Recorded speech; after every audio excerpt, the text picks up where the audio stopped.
वहीं मध्य प्रदेश में कांग्रेस की लिस्ट का इंतजार हो रहा है। माना जा रहा है कि कई दिग्गज नेता चुनाव लड़ सकते हैं। तो राजवीर सिंह, गुना से अरुण यादव के चुनाव लड़ने की चर्चा है। ऐसे में सवाल है कि जब नामों पर सहमति बन चुकी है तो फिर लिस्ट जारी करने में क्या पेंच फंस रहा है।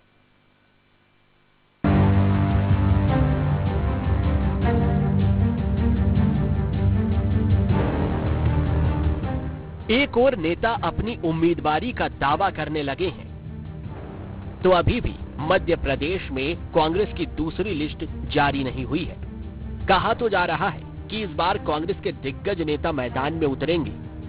राजगढ़ से दिग्विजय सिंह चुनाव लड़ेंगे, गुना से अरुण यादव और रतलाम से कांतिलाल भूरिया मैदान में उतर सकते हैं। हालांकि जब इन नेताओं के नाम पर सहमति बन गई है तो फिर लिस्ट जारी करने में क्या पेच फंस रहा है, ये बड़ा सवाल है। इस बीच दिग्विजय सिंह ने तो खुद के चुनाव लड़ने की बात को फाइनल कर दिया है। शुक्रवार को राजगढ़ पहुंचे दिग्विजय सिंह ने कहा कि मैं राजगढ़ से चुनाव लड़ूंगा। हमारे पास लड़ने वाले कई नेता थे, लेकिन पार्टी का आदेश मानना पड़ता है। मैं अब अलग अलग अपने विधानसभा वाइज आप सबसे अलग अलग बात करूंगा, आपसे सुझाव लूंगा कैसे करना, क्या करना चाहिए। अब अभी तक तो घोषणा नहीं हुई है। मैं तो चाहता था कि त्रिवलीय चुनाव लड़े, सारा चुनाव लड़े। हमारे बलपोनी जी भी है, चंद्र सिंह जी दोजिया भी है, रामचंद्र जानकी जी भी है।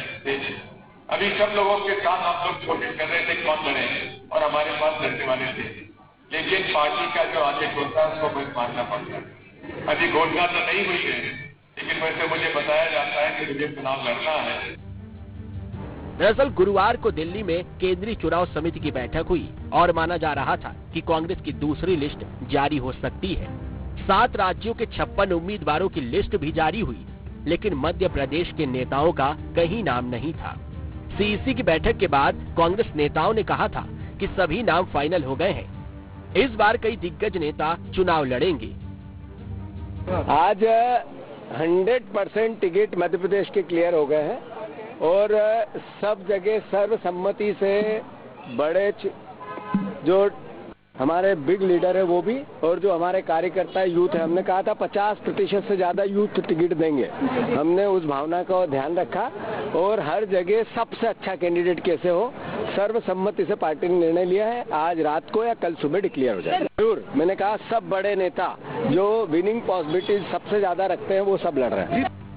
ऐसे में अब सवाल है कि जब सबके नाम फाइनल हो गए हैं तो फिर लिस्ट सामने आने में कहां पेच फंस रहा है।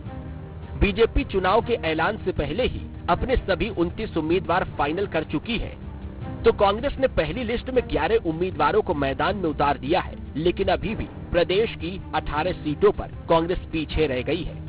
माना जा रहा है विधानसभा चुनाव में करारी हार के बाद कांग्रेस अब लोकसभा चुनावों में सीटें गंवाना नहीं चाहती है, इसीलिए बड़े चेहरों को उतारने के लिए लगातार मंथन किया जा रहा है।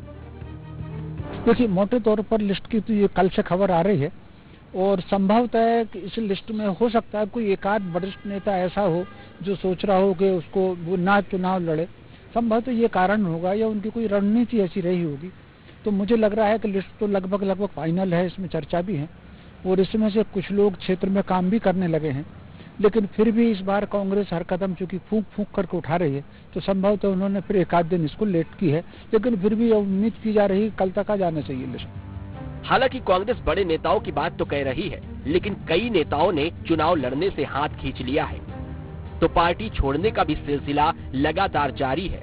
ये कांग्रेस के लिए सबसे बड़ा सिर दर्द बन गया है। इस बीच बीजेपी सभी 29 सीटों पर जीतने का दावा कर रही है, तो कांग्रेस पर तंज भी कसती नजर आ रही है।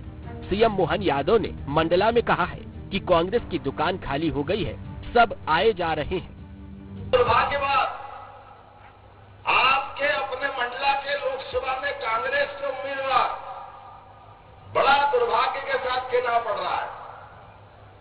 भगवान राम के मंदिर का फैसला सुप्रीम कोर्ट ने किया, अपना समाज 200 साल तक लड़ता रहा, 70 साल तक कोर्ट के चक्कर खाते रहे, सारे फैसले हो गए, लेकिन आज भी यहाँ के उम्मीदवार के पेट में दर्द है कि मंदिर क्यों बन गया।